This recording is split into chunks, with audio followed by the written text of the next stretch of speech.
enjoy it with me. So, andito tayo. Aklan Gardeners Association. Welcome me back. Hi! Ay, wow!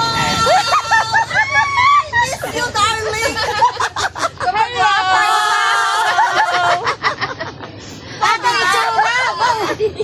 Ngani, oh! Guwapa na kasi na glowing-glowing yun ang resura!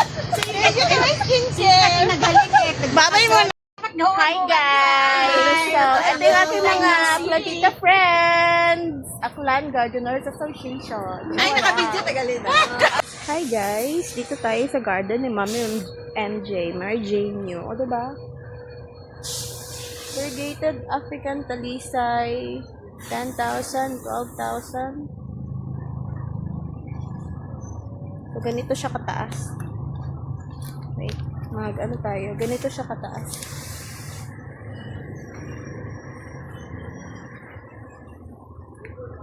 Mataas. Mataas ang puno ng talisay. Nice. Ano ba? Ay! Oh! Ay!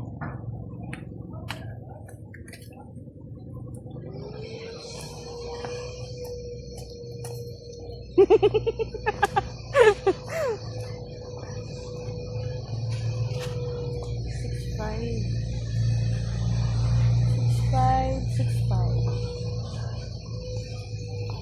Ah, okay. My gosh.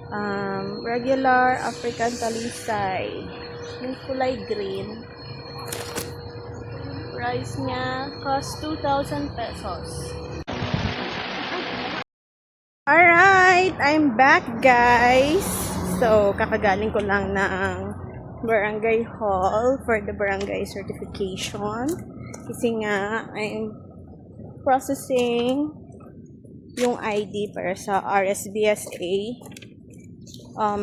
enrollment form. At babalik ako doon sa Aklan Gardeners Association Garden Base na located at Milagrosa, near Milagrosa Cemetery. Time check, magto-12.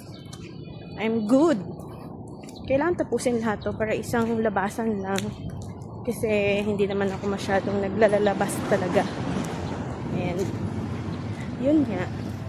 Do some errands. So, bye for now!